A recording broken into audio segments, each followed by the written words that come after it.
Alô, galera! Estamos de volta com mais um episódio do Golden Cast.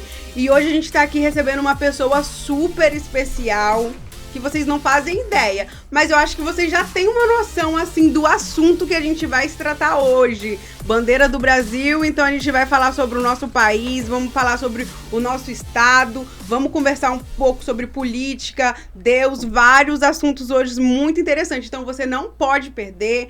Já falo pra você aproveitar, se inscrever no canal, ativar o sininho e já começa aí comentando, gente. Então vamos lá pro nosso convidado mais que especial de hoje. Ele já foi prefeito de Iuna e atualmente ele foi eleito deputado estadual com mais de 12 mil votos. Com vocês, o deputado estadual, Coronel Wellington. Prazer, Coronel. Igualmente, muito obrigado desse extraordinário veículo de comunicação, dessa cidade maravilhosa, dessa comunidade abençoada, estar nos recebendo, nos acolhendo aqui para bater um papo, falar um pouco sobre a gente. Isso aí, gente. E é o primeiro podcast do Coronel. Tô com um enorme prazer. Muito obrigado por a gente ter sido, assim, o primeiro canal de pod que o senhor está indo, né? Mas então, vamos lá, Coronel. Quem é o Wellington Virgílio? O Wellington Virgílio Pereira é um cidadão cristão de 55 anos, casado, com 4 filhos, residente do município de Iuna, sempre muito humilde, com o pé no chão, e oriundo da família que o pai veio de Nova Almeida, a mãe veio de Nova Venécia, né? E que nós tivemos o imenso prazer e a bênção de Deus de ter passado num concurso da Polícia Militar em 1986, ficado nessa instituição secular até 2016, né? 30 anos de efetivo serviço, nos quais nós tiramos 6 férias e trabalhamos ininterruptamente durante 26 anos, mais ou menos, 25 anos, porque a gente fazia o que gostava, e quando a gente faz o que gosta é prazeroso, a gente está numa função. E posterior a esse tempo de serviço nosso na instituição Polícia Militar, nós também vinculamos a um partido político. Até então nós nunca tínhamos vinculado a um partido político. Concorremos à eleição lá no município de Iuna, e naquele processo eleitoral, graças a Deus, nós nos colocamos nosso nome à disposição da sociedade de uma forma íntegra, sem nos corromper, sem corromper ninguém também. Nós somos vitoriosos junto com a equipe também, porque ninguém faz nada, ninguém constrói nada sozinho, né? E Deus permitiu que nós ficássemos na administração daquele município de 2017 até 2020.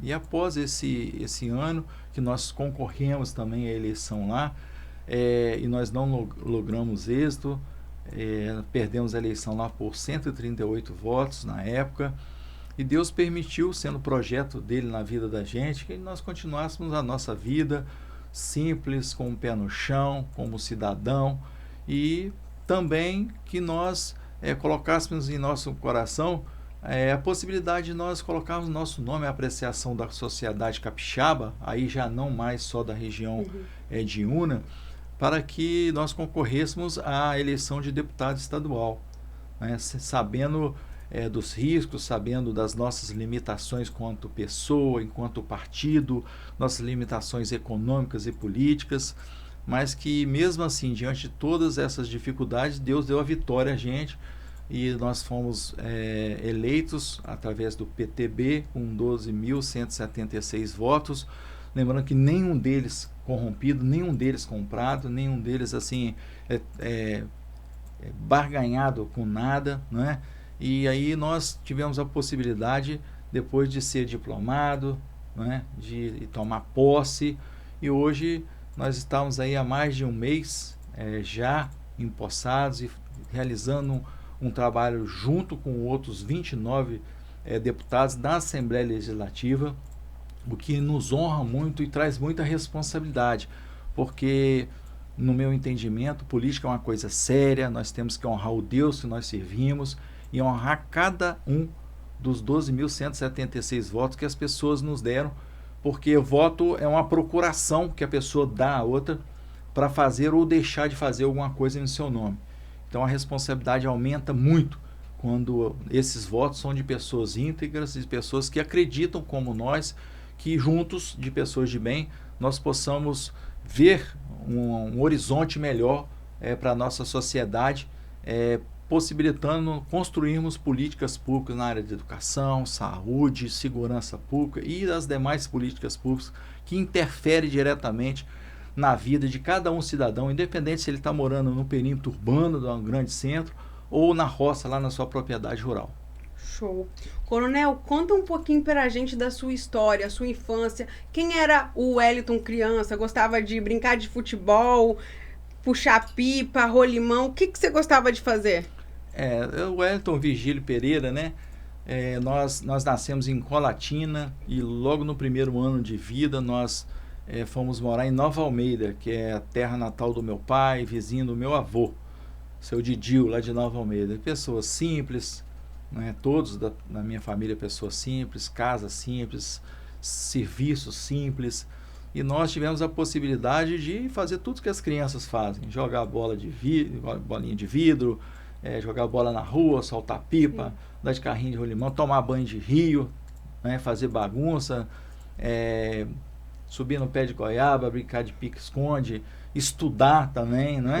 É importante. É importante, porque junto com cada lazer que a gente praticava, a gente sabia que é muito importante para o futuro da gente nós estarmos cientes das nossas responsabilidades. Sim. E a única forma de nós pavimentarmos esse futuro é através da educação. E quando criança, nós sabemos que criança não gosta de estudar. E o pai tem sempre que dar um puxão de orelha e tal, vai estudar, vai fazer o dever de casa.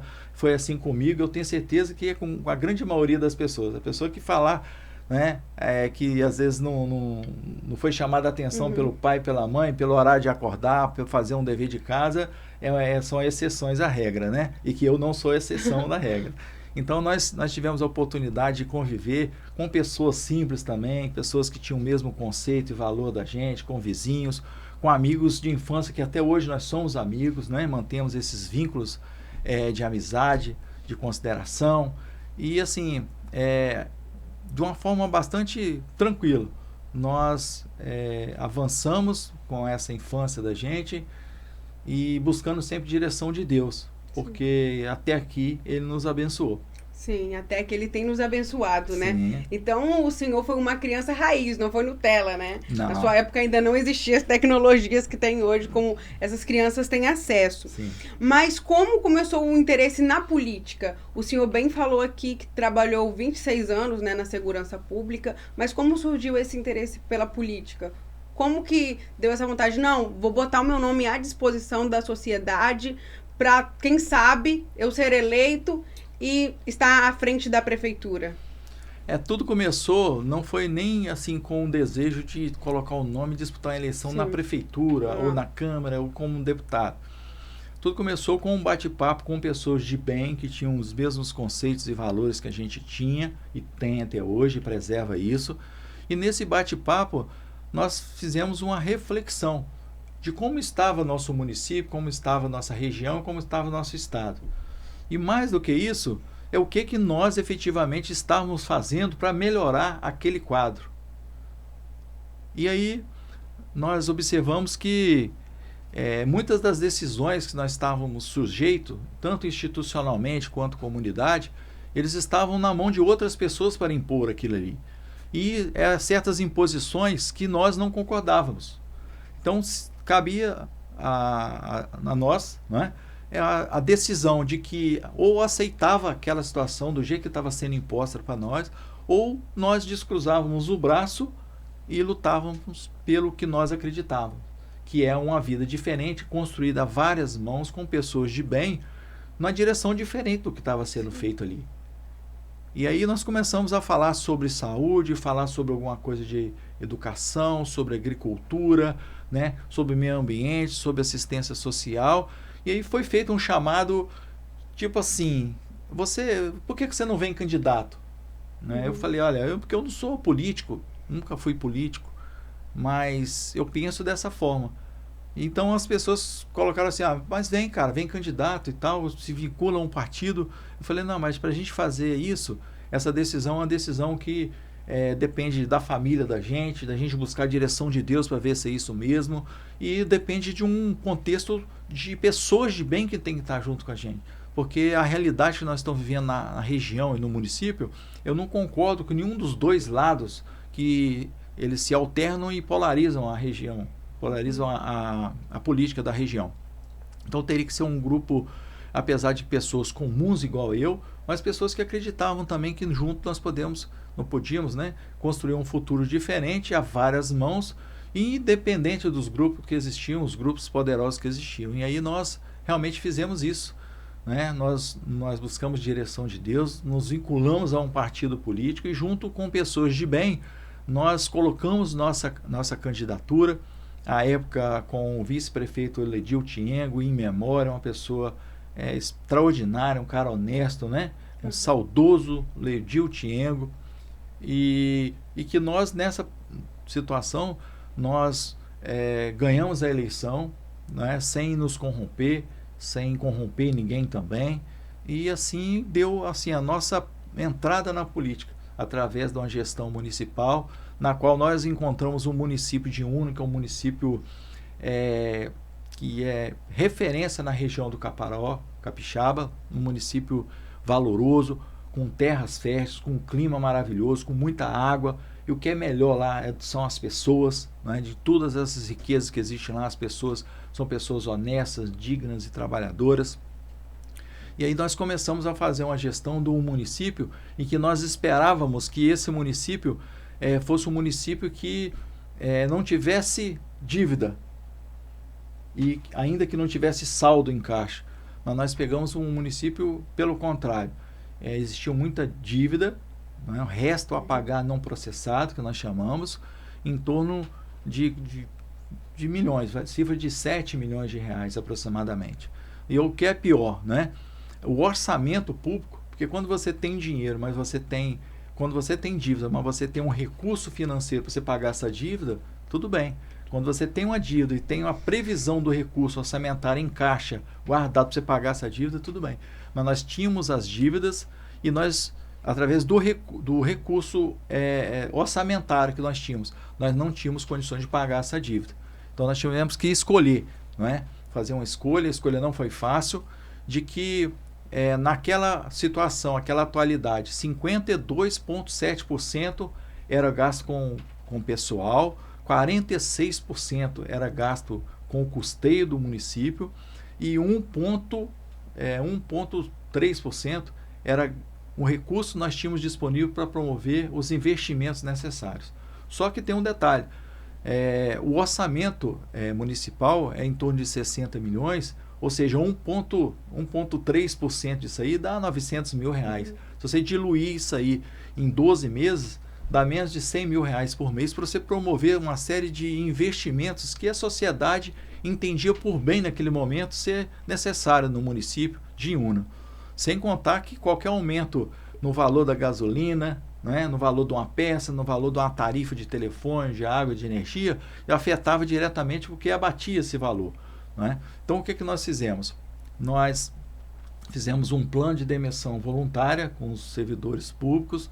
Então, de 52,7% nós diminuímos para aproximadamente 46% o gasto com o pessoal. Nós refizemos todos os contratos da prefeitura, que estavam em torno de 46% gasto de custeio. Nós trouxemos isso para 35%. E esse valor residual que nós fizemos de economia, né, nós pegamos e ficamos numa encruzilhada. Ou nós promovíamos os investimentos necessários com esse valor, que eram insuficientes, ou nós pagaríamos as contas que deviam. Então, o que nós fizemos? Nós fizemos um feijão com arroz, como o pessoal fala na roça, feijão com arroz bem temperadinho. Fomos mantendo os serviços de manutenções básicas do município, e o restante nós fomos pagando as dívidas que existiam. Né? Mesmo que o gestor que entra e recebe uma prefeitura dessa forma, ele não tem a obrigação legal de pagar, mas a obrigação moral a gente tem, para a gente não dar calote nas empresas que confiaram no município. E eram empresas que forneciam merenda escolar, forneciam os remédios, forneciam o transporte escolar, então fornecia água, energia, remédio. Como que a gente ia deixar de pagar essas empresas? Simplesmente falar que a gente ia tocar o barco dali para frente, pagar dali para frente, e que se eles se achassem prejudicados, eles entravam com processo, e no decorrer desses processos nós tínhamos certeza que o município devia e ia encarar aí várias certidões negativas que nós teríamos que acertar, né? Então a decisão da gente foi de tocar a administração, a gestão, pagando sempre na ordem cronológica, que a legislação vigente fala que a gente tem que pagar na ordem cronológica. Em alguns casos,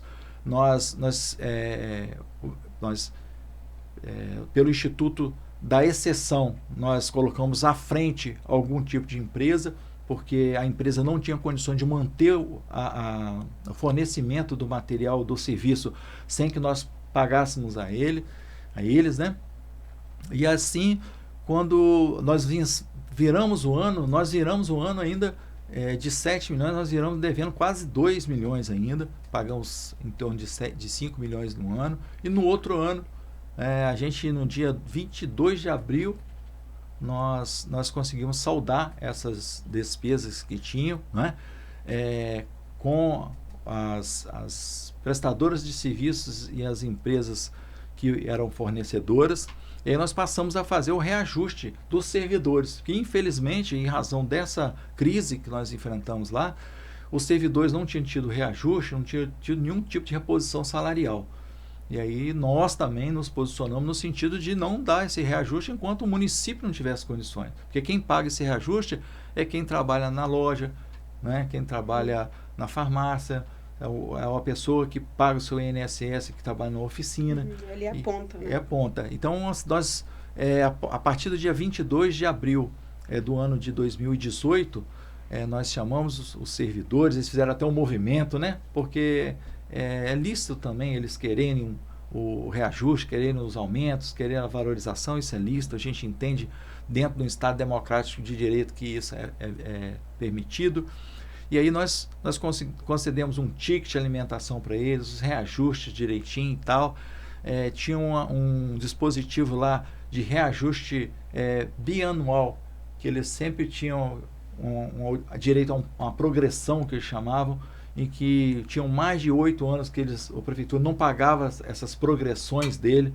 Então nós calculamos individualmente o valor devido pela prefeitura a cada um servidor, né, por esses anos trabalhados, sem ter pago essa progressão. Aí nós pagamos a eles também até no final do ano. Quando venceu o 2019, graças a Deus, o município de Una não tinha nenhuma certidão negativa e também não devia nenhum servidor público. Permitiu que nós partíssemos para captar recurso já no ano de 2019, né? E nós captamos em torno de 15, 16 milhões de recurso que iam diretamente na direção das necessidades que nós tínhamos lá na região, de reformar o ginásio, de fazer a restauração do palacete municipal, de a gente reformar a rodoviária, de promover diversos tipos de avanços que a comunidade esperava da gente. E quando nós vencemos o ano de 2019, nós estávamos com saldo positivo em caixa de aproximadamente uns 18 milhões de reais, com as contas certinhas, sem dever ninguém, com todo o mobiliário reformado. Nós fizemos a requisição administrativa da Santa Casa de Una, porque o município de Una ela é a mantenedora do pronto atendimento do hospital, e nós pagávamos 100 mil reais por mês a título de manutenção do pronto atendimento, e infelizmente a dívida era muito grande. Nós tivemos que fazer a requisição administrativa, que é nós pegarmos a administração, né, de toda a estrutura da Santa Casa de Una, aumentamos de 100 para 150 mil reais mensais, né, dando um total de 1.800.000 por ano. E aí nós viramos o ano, né, com as certidões negativas, tendo mais essa responsabilidade de fazer a gestão do hospital. E logo no início de 2020, que foi um ano eleitoral inclusive, nós tivemos um evento de uma chuva histórica que deu na região, afetou Iconha, afetou Iuna, afetou Ibatiba, Irupi e diversos outros municípios capixabas. Para você ter uma ideia, todo o material de custeio, de papel, para a Secretaria de Educação, 70 computadores que nós tínhamos adquirido através da emenda parlamentar estavam no nosso almoxarifado, que era concentrado, a garagem, né, os veículos da Prefeitura de Iuna não eram veículos que ficavam com os servidores, ficavam dentro da garagem, podia sair e ir em qualquer lugar, desde que fosse um interesse público, mas fora do horário de serviço ele ficava dentro da garagem.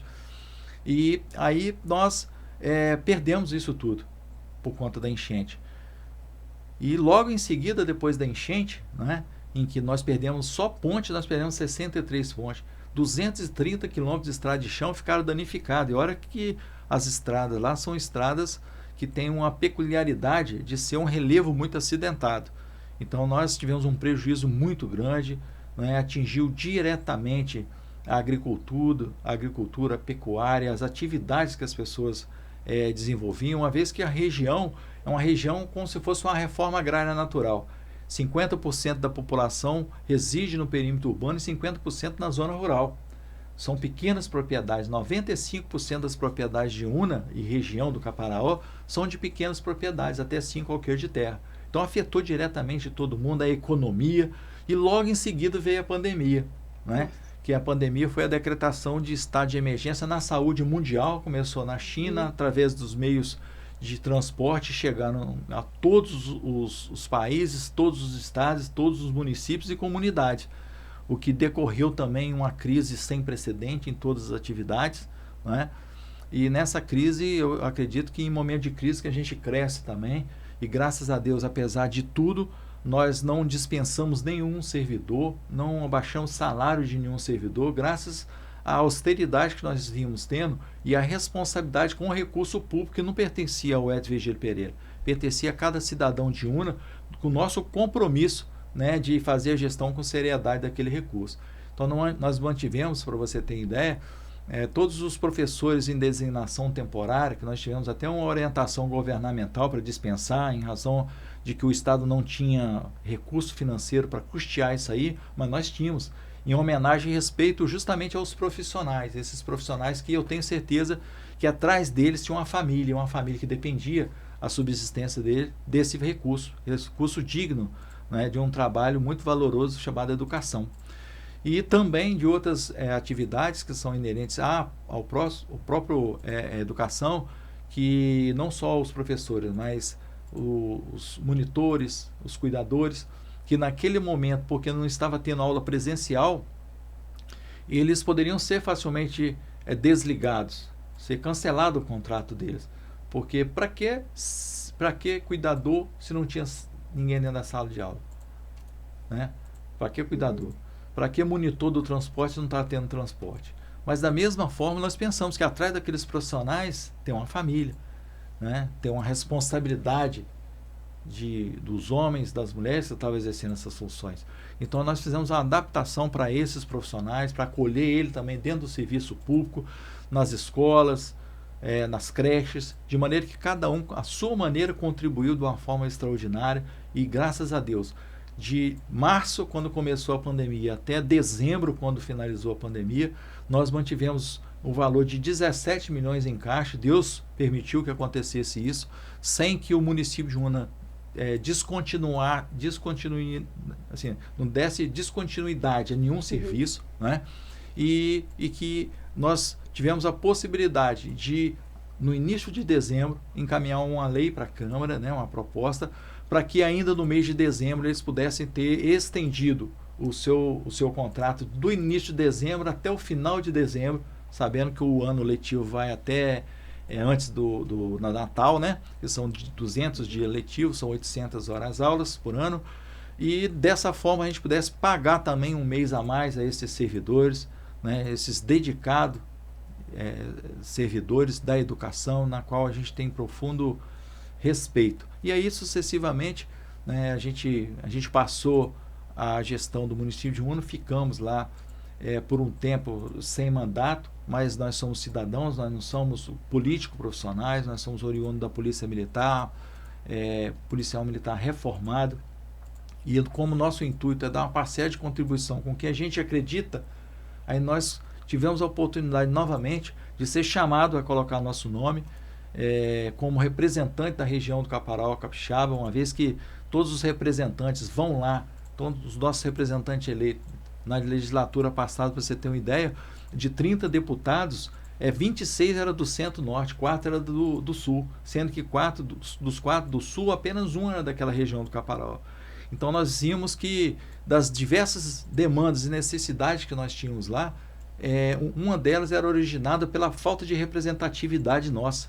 E mais do que isso, do que nossos representantes, que muitas vezes eram eleitos, eles não tinham condições de cobrar o que a comunidade estava elencando como prioridade, como necessidade, porque eles simplesmente caíam no canto da sereia, como diz o outro, né? Eles realmente ficavam totalmente dependentes do governo, né? Não estou falando de governador, de nada, mas do governo, de que eles só faziam uma coisa se o governo quisesse ou não. Então, assim, nosso compromisso não é com o governo A, B, C ou D, nosso compromisso é com o Deus que nós servimos, e nosso compromisso é com a comunidade, é com cada cidadão que, através da procuração que foi seu voto, levou a gente a estar hoje, né, num mandato de deputado estadual com muita responsabilidade e à disposição, colocando nossa vida, porque nosso tempo é nossa vida. O tempo que nós estamos aqui é a vida nós estamos empregando aqui nesse programa bacana que você está desenvolvendo. Então seria muito covarde se eu dedicasse minha vida a uma coisa que eu não acreditasse. E eu acredito. Eu, com pessoas de bem, que a gente pode construir um futuro melhor. Sim. Vendo toda a trajetória do seu mandato de 2017 a 2020 na prefeitura de Iuna, a gente vê que o senhor deixou um legado muito importante, né? Primeiro, já pega o caixa no negativo, né? E sem dinheiro não tem como trabalhar. Pega uma prefeitura com uma máquina cheia, inchada, começa as demissões. Pegou a pandemia, começo de pandemia, que foi aquele caos, né? Pegou desastre natural, chuva, né? E ainda assim conseguiu deixar o caixa no positivo e com bom saldo, né? Então foi um governo bom, e o senhor próprio falou que perdeu com coisa de 100 e pouquinhos votos de diferença. Sim. E agora eleito deputado estadual. Mas o senhor sofreu muitas oposições nesse governo, na frente da prefeitura de Iuna? Sim, a própria Bíblia fala que a coisa certa, a porta é estreita, né? Sim. Então, toda vez que alguém no poder público, ele quer corrigir, ele quer acertar, quer fazer as coisas com honestidade, você pode ter certeza, não só na prefeitura, mas qualquer órgão público, ele vai encontrar resistência. E um legado grande que a gente deixou, eu acredito, não seja nem pelas obras físicas, nem pelo que a gente construiu em termos de relacionamento, mas foi pela gestão que a gente fez de escolher ser honesto dentro de uma atividade que a regra é desonestidade. E na política, já falo, entrou na política e vai se corromper. Sim, e não aconteceu isso com você? Não, graças a Deus não aconteceu. O que credencia a gente é andar de cabeça erguida, olhar nos olhos das pessoas. Sim. Isso é o maior valor que nós temos. Então nós acertamos, nós erramos, nós aprendemos muito. Nós saímos com um aprendizado muito grande da gestão municipal. E principalmente, assim, cada vez mais ciente de que nós tínhamos que fazer a nossa parte como cidadão, como cristão. E que não é justo nós nos acovardarmos e dizer que nossa vida está resolvida e que cada um para si e Deus para todos. Não existe isso, não. A gente tem que dar uma parcela de contribuição com o que a gente acredita, sim, junto com pessoas de bem, sim. Porque se existem pessoas más no mundo, pessoas que gostam da corrupção, mas existem assim, inúmeras pessoas. Existem né, assim, muitas pessoas mesmo. A grande maioria das pessoas que ainda acreditam no mundo melhor, que acreditam na possibilidade da gente resgatar esse brilho nos olhos do cidadão, do brasileiro, do capixaba, do iunense, né, da região do Caparaó, para que nós, brasileiros, nós podemos nos amadurecer como eleitores, né, e fazer a reflexão crítica de qual o futuro que nós queremos para as futuras gerações.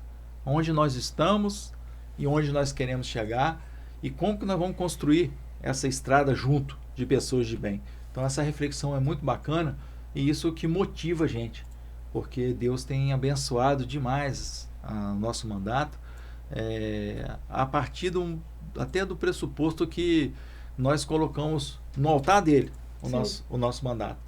Para nossas ações, nossas omissões, a cada dia, cada anoitecer, nós estamos agradecendo muito a ele por tudo que ele tem feito por nós. Sim. Acaba que na política, né, por tanto de corrupção que existe, por tanto de coisas que a gente já viu acontecer, a população antes talvez tinha um medo de entrar na política, e hoje a gente vê que o Brasil é um país muito mais politizado do que há 4, 10 anos atrás. Acredito que isso aconteceu pelo surgimento do Bolsonaro. O ex-presidente, ele foi uma pessoa muito importante para o nosso cenário político, né? Porque através dele a gente viu essa mudança.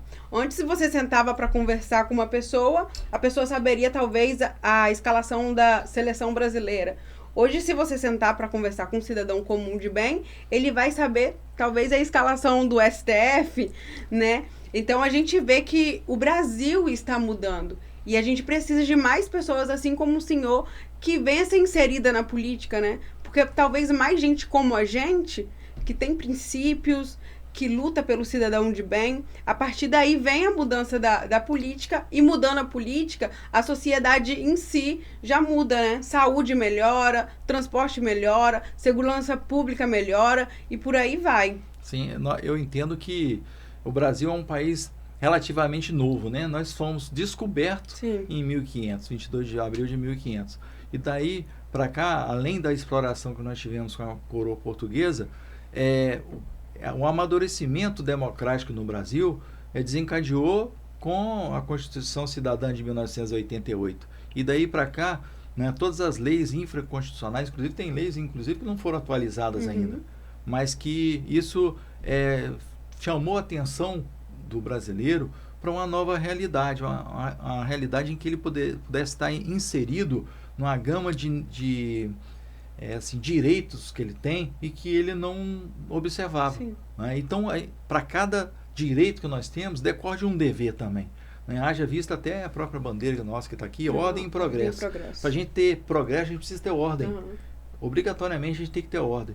E aí, nesse amadurecimento que nós observamos na política brasileira, as pessoas não se acomodaram com as informações que eram levadas pela grande mídia ou por pessoas que influenciavam as outras pessoas. Elas começaram a ter independência da mídia, começaram a fazer uma reflexão diferente das pessoas que eram controladoras, né, de grande parte das comunidades, se achavam donas.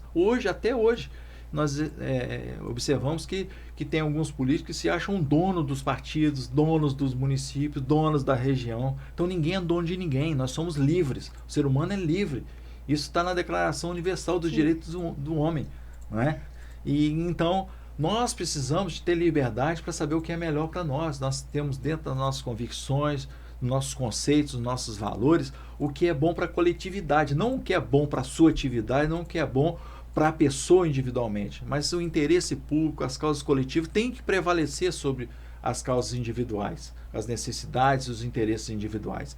Então, essa nova reflexão que nós temos visto no Brasil, a partir, inclusive, do último governo que nós tivemos, que foi do presidente Bolsonaro, na qual nós somos eleitores dele, foi muito importante porque chamou a atenção do potencial que nós temos, das nossas possibilidades e do direito que nós temos de nos ver livres, né, da imposição de diversos grupos, ou dos grupos econômicos, ou dos grupos políticos, que nós podemos ser livres sim, e pensarmos de acordo com o interesse da coletividade, e não somente sermos levados, né, por interesses de alguns grupos, algumas pessoas, alguns partidos. Isso foi muito bom, e decorre que nós estamos chamando a atenção para muitos jovens hoje, está vendo a política de uma maneira diferente.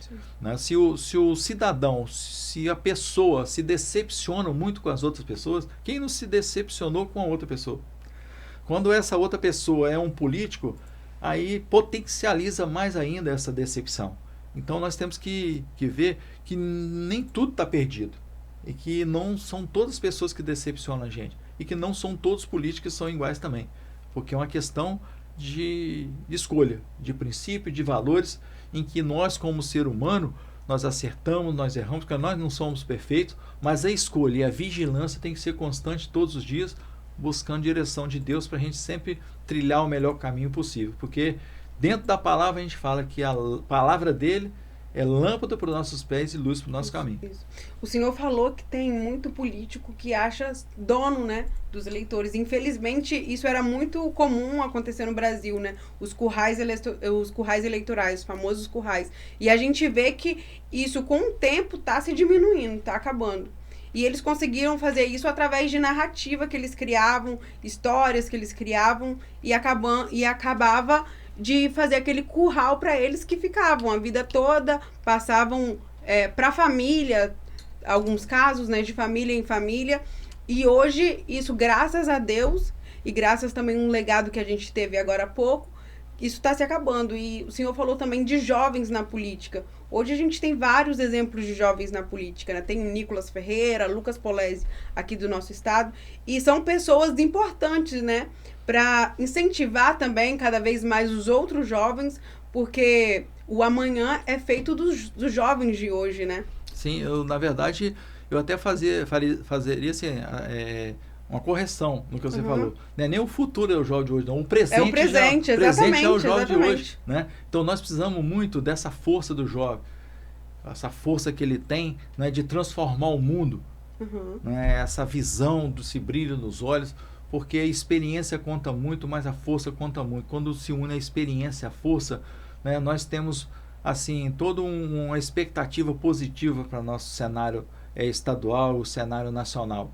Nós precisamos de pessoas de bem, independente da idade, eu penso assim, né? Porque existem pessoas jovens que têm um pensamento de pessoas mais conservadoras e mais maduras, e existem pessoas muito maduras também que têm um comportamento como se fosse adolescente. Então nós precisamos, independente da idade, independente da cor da pele, da condição social, nós precisamos de verdadeiros cidadãos que sabem dos seus direitos e sabem também dos seus deveres, e consciente dos seus direitos e dos seus deveres, saber a limitação do que nós podemos esperar do poder público.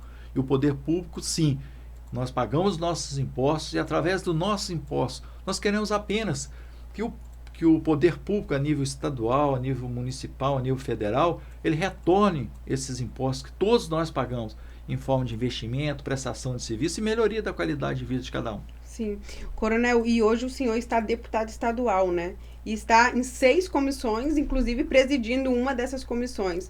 Comissão de Finanças, Segurança, Polícia sobre Drogas, Agricultura, Combate ao Abuso Sexual e Violência contra Crianças e Adolescentes, e presidindo a Comissão de Turismo. Qual a importância de estar inserido nessas comissões e também presidindo uma dessas comissões? Sim, é muito importante, primeiro, para nós termos um aprendizado, que essas comissões temáticas da Assembleia Legislativa, elas são muito dinâmicas.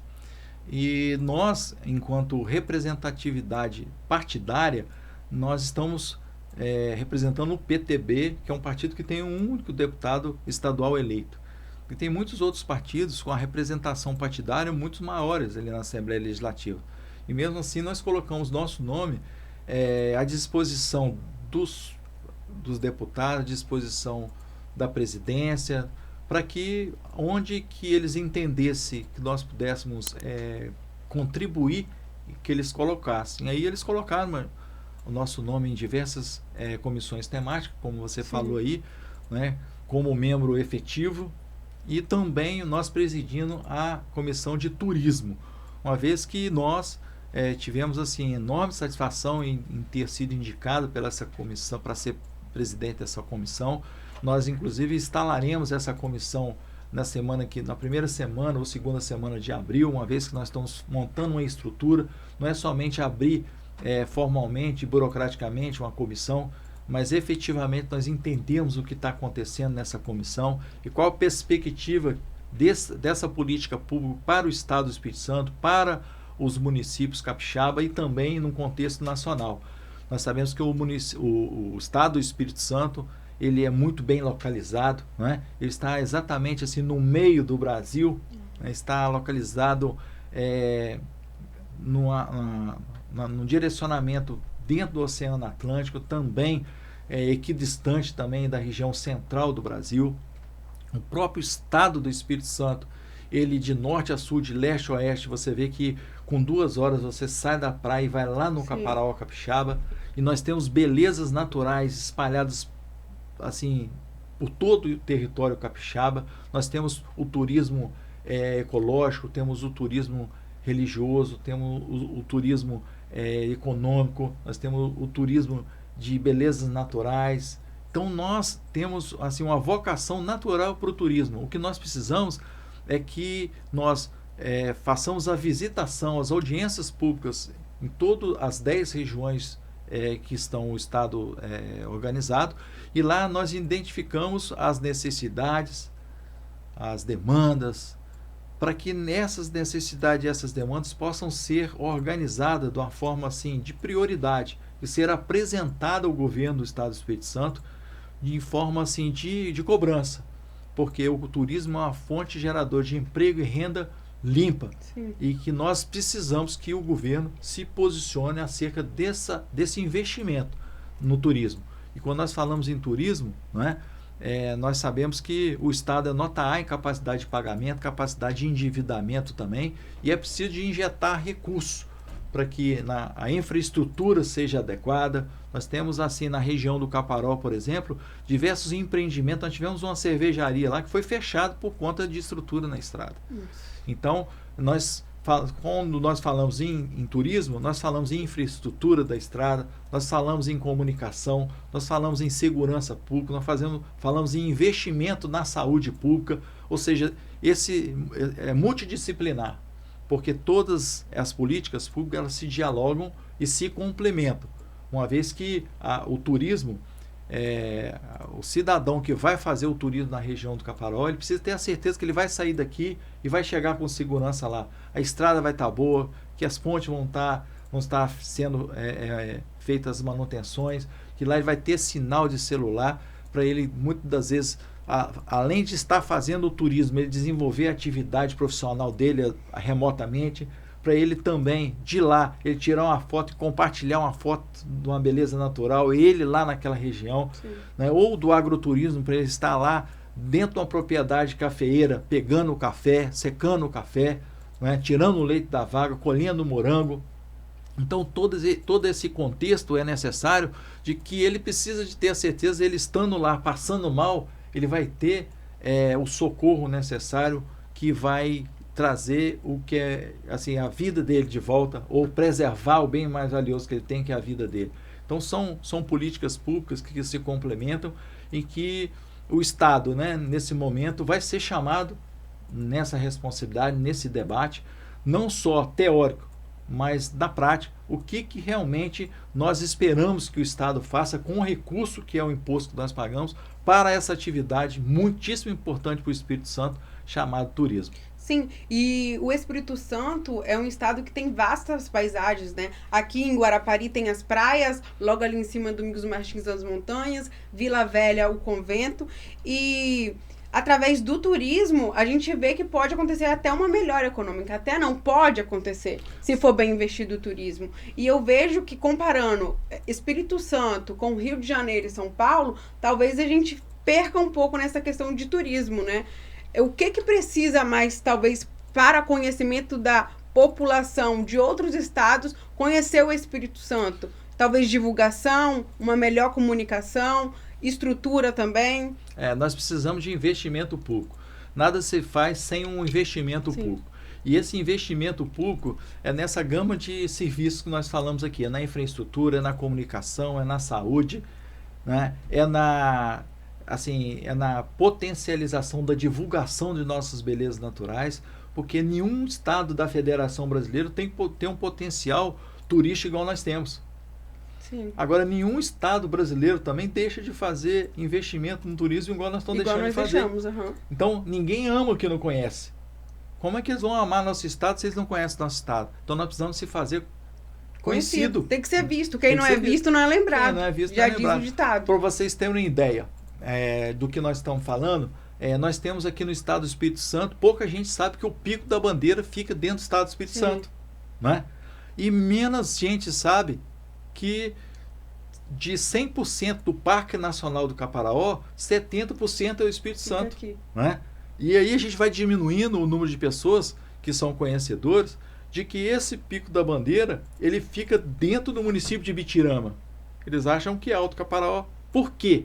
Porque quem explora o Pico da Bandeira, quem explora o Parque Nacional do Caparaó, é Minas Gerais. Né? Então nós temos hoje, desde uma injustiça cometida com o Estado do Espírito Santo.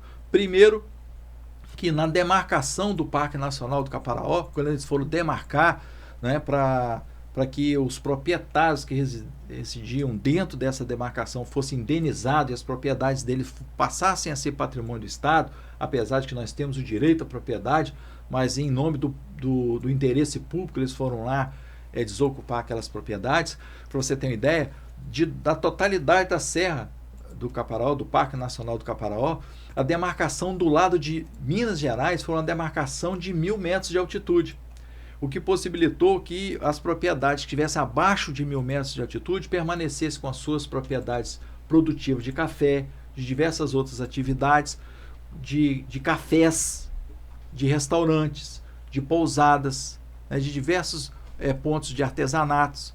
Já no Espírito Santo, o ponto de demarcação foi aproximadamente 600 metros, ou seja, bem abaixo. O que fez? Então, os proprietários foram notificados a abandonar suas propriedades, não explorar mais as atividades agro na região, né? Dos cafés, das suas colheitas, digamos assim, de eucalipto, de banana, de abacate, de laranja, a pecuária, as atividades que eram realizadas lá, toda essa faixa acima de 600 metros foram bloqueadas. Então o Estado fez o seguinte: olha, a sua propriedade é minha, então você não pode produzir nada lá e eu vou te indenizar. O que acontece até hoje é que o Estado digamos assim, proibiu as pessoas de estarem sendo dono das suas propriedades, produzirem naquela região, fazerem assim os empreendimentos nessa altitude de 600 até 1.000 metros quadrados, e até hoje não pagaram as pessoas. Então nem uma coisa nem outra. Então possibilitou que o turismo na Serra do Caparaó por Minas Gerais, isso pouca gente fala nisso, eles têm até medo de falar nisso. Quando que vocês ouviram falar nisso? Entendeu? Uhum. Por quê? Porque é mais fácil as pessoas serem anônimas e ficaram omissas diante da situação. Só que quem passou a explorar o Parque Nacional do Caparaó, o Pico da Bandeira foi Alto Caparaó. Entendeu? Então tem-se como até certo que o Parque Nacional do Caparaó é Minas, que o Pico da Bandeira é Minas, e não é. Sim. Aí posteriormente o Estado do Espírito Santo, né, saiu até uma matéria hoje na Gazeta, falando justamente das péssimas condições das estradas para chegar até o Pico da Bandeira. Né, e está péssima mesmo, né, colocando em risco a integridade das pessoas e o patrimônio das pessoas, que são os carros. E aí o Estado do Espírito Santo fez uma outra abertura por Dores do Rio Preto, que também tem um acesso ao Parque Nacional do Caparaó, porque o Pico da Bandeira ele é localizado no município de Ibitirama. Então nós temos uma proposta, até uma indicação legislativa, são 2 indicações legislativas. Primeiro, é transformar a Estrada Parque, que tem uma previsão de fazer uma Estrada Parque, e uma previsão inicial é fazer através da SEAG, do Caminhos do Campo, que é um asfalto mais fino, um asfalto mais estreito, e nossa proposta é o contrário, é fazer um asfalto, uma pavimentação com melhor qualidade, com ciclovia para a pessoa passar em toda a extensão, né? Com paradas temáticas onde as pessoas podem parar, tirar uma fotografia, beber uma água. Então é uma proposta diferente, assim como também dentro do plano de manejo do Parque Nacional do Caparaó tem a previsão de abertura de outras trilhas. Então já ainda na nossa gestão, né, foi em 2018, se eu não me engano, no dia de comemoração do Dia Mundial do Meio Ambiente, nós fizemos também uma reunião de várias lideranças lá, inclusive na época com o secretário de Meio Ambiente do Estado, secretário de Turismo do Estado, com o representante do ICMBio, que faz a gestão do Parque Nacional do Caparaó, e falando com ele da importância de nós abrirmos uma trilha diferenciada através do município de Una, no distrito de São João do Príncipe, passando por São João do Príncipe, numa trilha que chama Sete Cumes. São 7 cumes.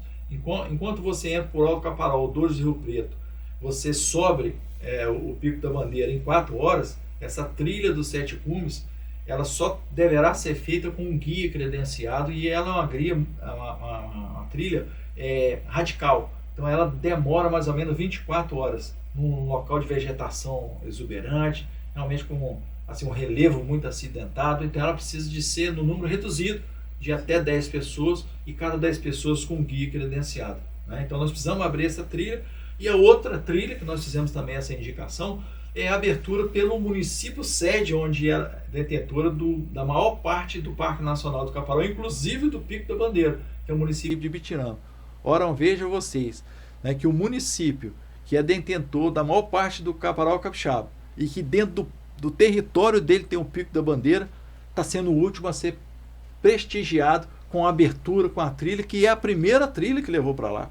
Sim. Então, assim, nós precisamos de demonstrar que essa representatividade nossa, essa representatividade política nossa, ela não seja só teórica, ela seja na prática, nós cobrando, não é? Em nome Sim. dos municípios, independente se apoiou a gente ou não, mas em nome das pessoas que acreditaram que a gente ia fazer isso aí. A gente precisa fazer essa cobrança ao governo do estado e resgatar, né, a justiça que deveria ser feita no município de Bitirama, na região do Caparaó Capixaba. Então, assim, nós estamos ouvindo o ramo da hotelaria, o ramo dos restaurantes, estamos construindo a várias mãos, né, essa reunião inicial da Comissão de Turismo, Sim. na qual nós pretendemos não impor nada, mas assim, identificar quais são as demandas, quais são as reclamações, as angústias do setor, para que nós direcionamos assim, nosso esforço, nossa energia na direção de apresentar ao governo algumas sugestões. Uma delas, né, que é a sugestão, consenso, é a construção de um centro de eventos no Espírito Santo. Nós temos lá o pavilhão de Carapina, que é adaptado para fazer diversos tipos de eventos, mas a nível nacional, quando uma empresa grande, uma multinacional, queira fazer um evento no Espírito Santo, a gente não tem nenhum chamativo que possibilite a gente falar, isso aqui é nosso diferencial. Uhum. A contar, né, do ramo de hotelaria, que se você fizer, digamos assim, um evento nacional em termos, digamos, dos médicos, e hoje você depender de 5 mil leitos, é muito provável que você vai ter muita dificuldade de oferecer 5 mil leitos de hotelaria para um congresso dos médicos. Na capital, isso pegando Vila Velha, Vitória, Serra, essa região, né? Cariacica e às vezes até aqui em Guarapari. Então nós não temos na Grande Vitória a capacidade de estar absorvendo isso aí. E voltar, né? Porque nós temos uma série histórica de fechamentos de hotéis. Então nós temos que resgatar isso aí para que os hotéis, né, que outrora funcionavam. Você vê que Guarapari, nós estamos dentro do município de Guarapari. Guarapari era chamado Cidade Saúde, chamada Cidade Saúde. Né? Mas a representatividade turística que nós tínhamos em Guarapari, hoje nós não temos. Não. Então nós perdemos esse potencial. E por que nós perdemos esse potencial? Por falta de investimento, por falta de prioridade. Porque se nós queremos que uma coisa tenha prioridade, nós temos que fazer investimento. E recurso público tem para isso aí. Falta aquilo ser um indicativo e ser prioridade para os nossos governantes. Sim, e tem que passar a ser prioridade, né? Tem que tentar encaixar na cabeça, talvez mostrar o quão importante isso é. E o eleitor é responsável por isso. Claro, com certeza. Mas, Coronel, agora vamos fazer uma brincadeira? A brincadeira é a seguinte, eu vou mostrar alguns perfis de uns colegas seus. Certo. E o senhor vai comentar um pouco sobre eles. Certo. Lucas Polese. Lucas Polese é um extraordinário cidadão, faz uma reflexão crítica muito bacana da política internacional, nacional, estadual e do município que ele pertence. Sim. É uma pessoa sensível, é um camarada honesto, é um jovem talentoso, em que nós oramos todos os dias para que ele tenha muito sucesso no que ele se disponibilizou a fazer. Né? Nós sentamos até próximo, tomamos café todo dia junto, né? E a gente tem um profundo carinho por ele. Calegari. Calegari é um jovem talentoso também, um xará, que o nome dele é Wellington Calegari. É verdade. Né? É de Cachoeira de Itapemirim. Os mesmos conceitos e valores que ele tem, nós também temos, de Deus, pátria, família, nosso direcionamento em votação no plenário, nós fazemos parte do mesmo bloco político, né, e a gente tem um imenso prazer de ter conhecido e estar também sendo parceiro dele aí nessa política.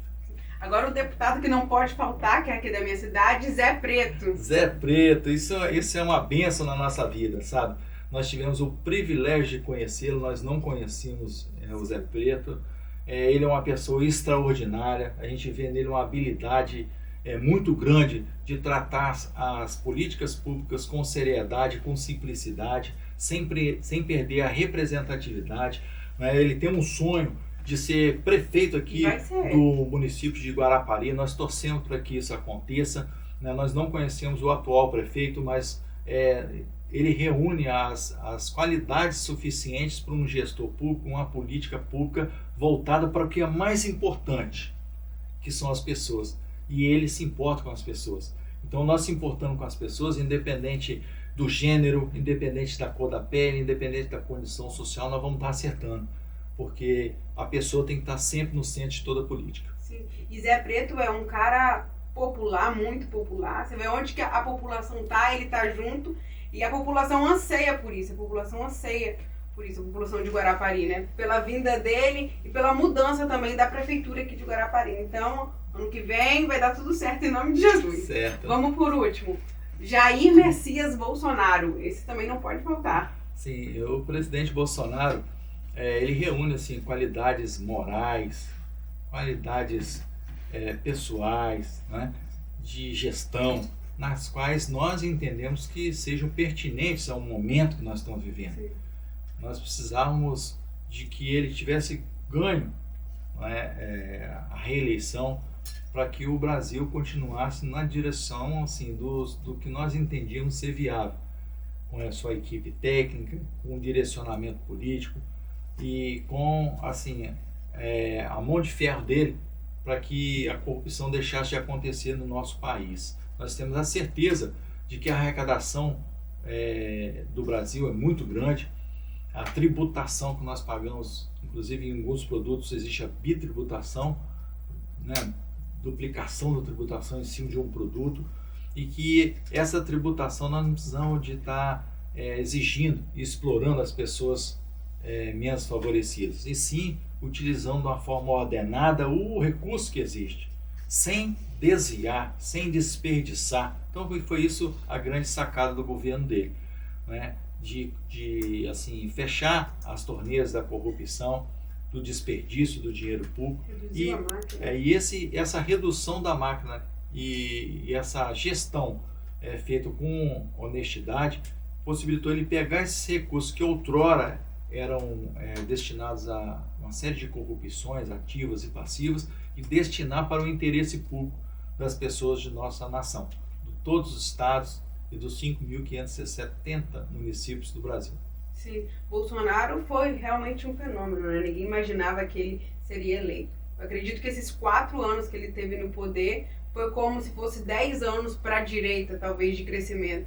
Que a gente nunca viu uma sociedade brasileira tão envolvida na política, tão engajada como está hoje, graças a Deus, né? Uhum. Então hoje ninguém passa mais mel na população. Exato.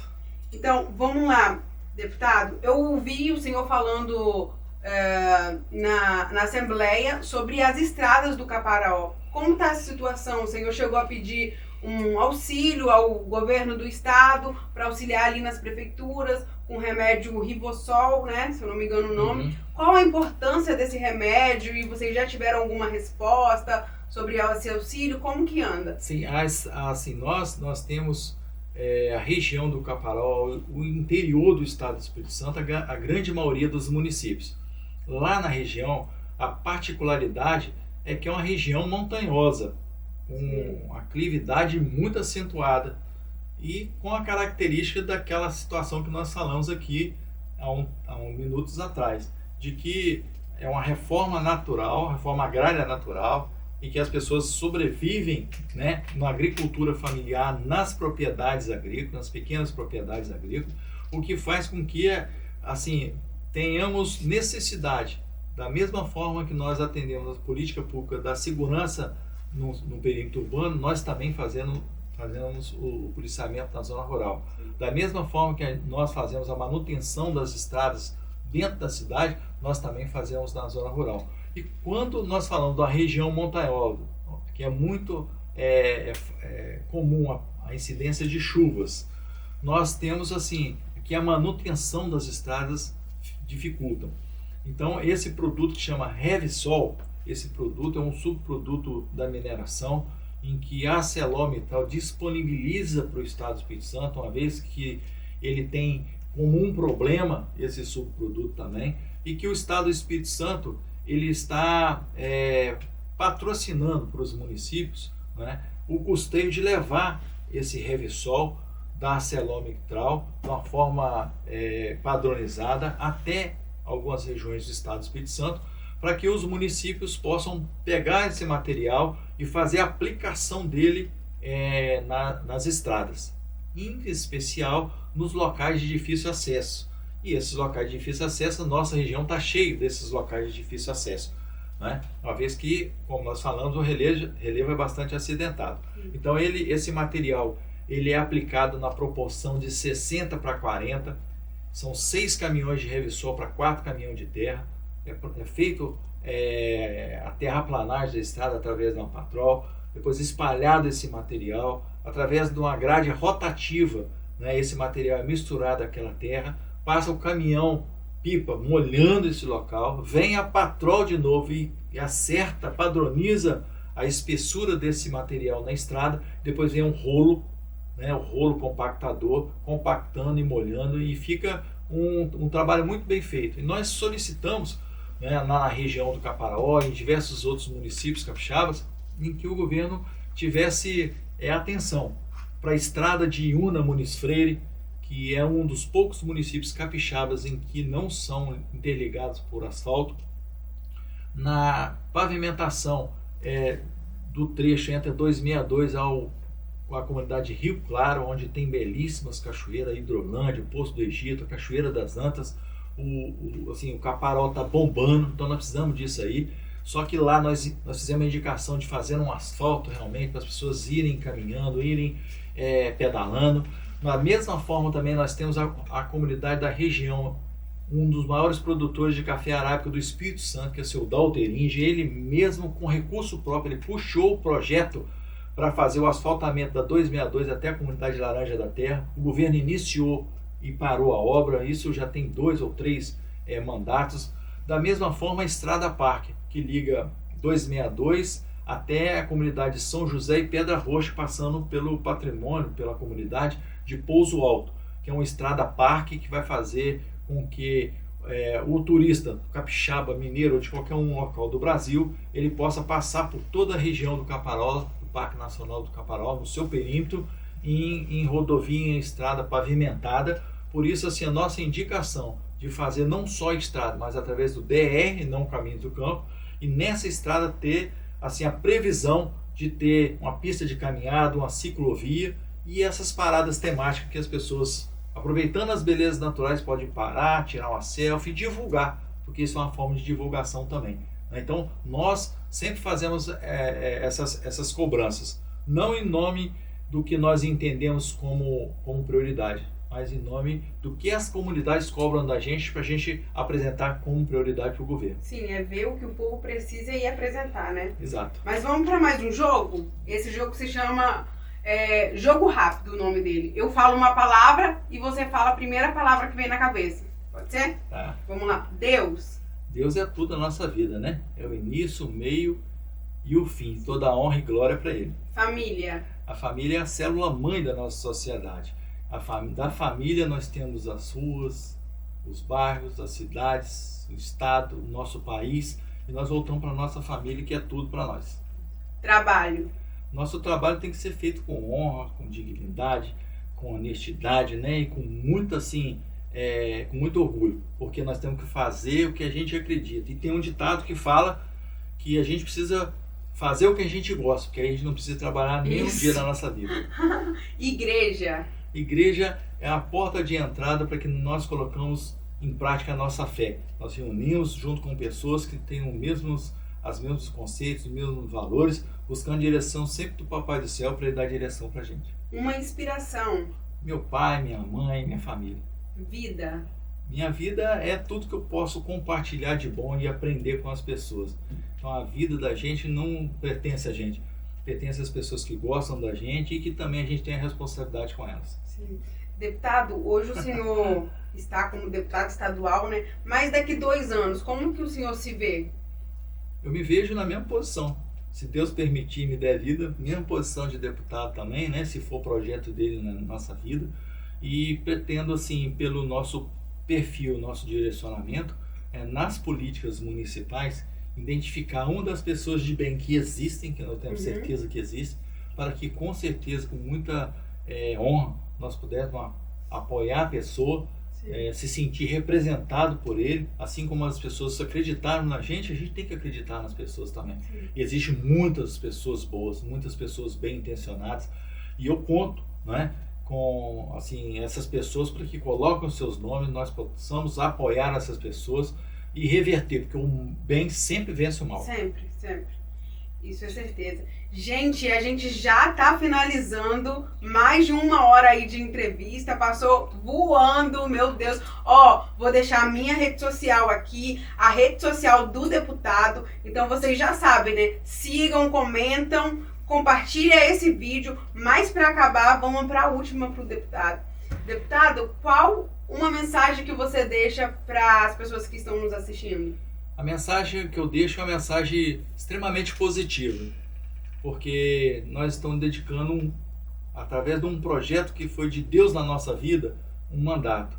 E nós estamos dedicando o nosso tempo, investindo o nosso tempo a esse mandato e esse propósito e esse trabalho. Eu seria muito covarde comigo mesmo se eu estivesse dedicando meu tempo, que é a minha vida, uma coisa que eu não acreditasse. Então a palavra positiva é que nós voltamos a ter brilho nos olhos, que nós possamos voltar a acreditar na política, acreditar nas pessoas, independente, né, das decepções que nós temos, mas que nós temos que ser diferente e não nos omitirmos, porque a nossa omissão acaba que auxilia e beneficia as pessoas que procuram sempre o mal.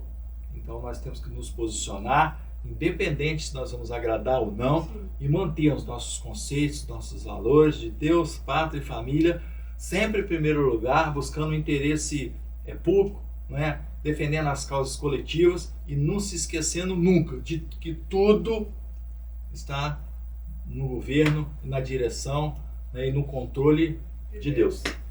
Gente, e esse foi mais um episódio do Golden Cast e eu quero pedir para você ficar ligado nas nossas redes para saber quando que saem novos episódios e fique ligadinho aí, galera. Muito obrigado por você que esteve assistindo até o final. Beijo, tchau!